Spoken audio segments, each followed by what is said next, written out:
राधे राधे सभी को। जय श्री कृष्णा। आप सभी का स्वागत है हमारे यूट्यूब चैनल आरजे कथा कीर्तन में।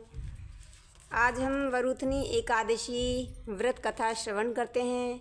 बोलिए श्री विष्णु भगवान की जय, एकादशी महारानी की जय।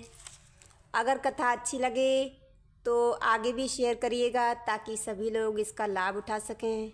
राधे राधे। धर्मराज युधिष्ठिर बोले, हे भगवान, वैशाख मास के कृष्ण पक्ष की एकादशी का क्या नाम है, उसकी विधि क्या है तथा उसके करने से क्या फल प्राप्त होता है? आप विस्तार पूर्वक मुझसे कहिए, मैं आपको नमस्कार करता हूँ। श्री कृष्ण जी कहने लगे, हे राजेश्वर, इस एकादशी का नाम वरुथनी है। यह सौभाग्य देने वाली, सब पापों को नष्ट करने वाली तथा अंत में मोक्ष देने वाली है। इस व्रत को यदि कोई अभागिनी स्त्री करे तो उसको सौभाग्य मिलता है।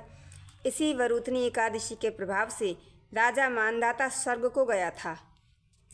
वरुथनी एकादशी का फल 10,000 वर्ष तक जप करने के बराबर होता है। कुरुक्षेत्र में सूर्य ग्रहण के समय एक मन स्वर्ण दान करने से जो फल प्राप्त होता है, वही फल वरुथनी एकादशी के व्रत करने से मिलता है। वरुथनी एकादशी के व्रत को करने से मनुष्य इस लोक में सुख भोग कर परलोक में स्वर्ग को प्राप्त होता है। शास्त्रों में कहा गया है कि हाथी का दान घोड़े के दान से श्रेष्ठ है। हाथी के दान से भूमि दान और भूमि के दान से तिलों का दान, तिलों के दान से स्वर्ण का दान तथा स्वर्ण के दान से अन्न का दान श्रेष्ठ है। अन्न दान के बराबर कोई दान नहीं है। अन्न दान से देवता, पितर और मनुष्य तीनों तृप्त हो जाते हैं। शास्त्रों में इसको कन्यादान के बराबर माना गया है। वरुथनी एकादशी के व्रत से अन्नदान तथा कन्यादान दोनों के बराबर फल मिलता है। जो मनुष्य लोभ के वश होकर कन्या का धन लेते हैं, वे प्रलय काल तक नरक में वास करते हैं या उनको अगले जन्म में विलाप का जन्म लेना पड़ता है। जो मनुष्य प्रेम एवं धन सहित कन्या का दान करते हैं, उनके पुण्य को चित्रगुप्त भी लिखने में असमर्थ हैं।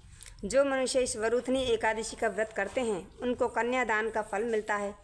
वरुथनी एकादशी का व्रत करने वालों को दशमी के दिन निम्नलिखित वस्तुओं को त्याग देना चाहिए। एक तो कांसे के बर्तन में भोजन नहीं करना चाहिए।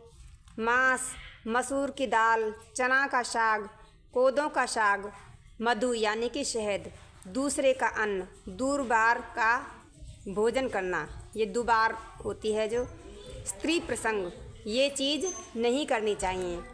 व्रत करने वाले दिन जुआ नहीं खेलना चाहिए तथा शयन भी नहीं करना चाहिए। उस दिन पान खाना, दातुन करना, दूसरे की निंदा करना तथा चुगली करना एवं पापी मनुष्यों के साथ बातचीत सब त्याग देना चाहिए।